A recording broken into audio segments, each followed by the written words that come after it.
আমাদের মগরার অফিসে যারা আসো তারা অনেকেই অ্যাড্রেসটা নিয়ে একটু চিন্তার মধ্যে থাকো। তো আমাদের মগরার অফিসের অ্যাড্রেসটা আমি একটু সহজভাবে তোমাদেরকে বোঝাচ্ছি। এই যে রোডটা, এই রোডটা থেকে সোজাই যাওয়ার পর একদম সামনে একটু এগিয়ে এখানে কিন্তু এই যে তোমাদের গোবিন্দ ফার্নিচার দেখতে পাচ্ছ, এর একটু আগেই কিন্তু মগরার 2 নম্বর গ্রাম পঞ্চায়েত। তারপর এখানে দেখো এই যে ইন্টেরিয়ারে 2-3টে এখানে তোমরা ফার্নিচারের দোকান পাবে। ওখান থেকে একটু এই রাস্তাটা ধরে এগিয়ে আসতে হবে।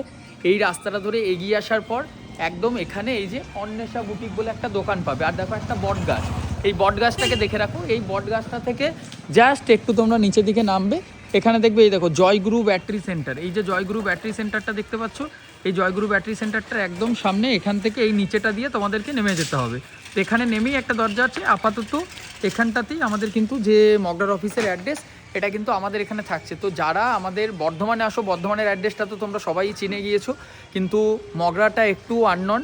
তো আজকে আমি মগরার অফিসেই এসছিলাম, তো জাস্ট তোমাদেরকে এই অ্যাড্রেসটা দেখিয়ে দিলাম। এই যে এই বট গাছটাকে মাথায় রাখো, আর এই যে জয়গুরু ব্যাটারি সেন্টার এই দোকানটার একদম আগে।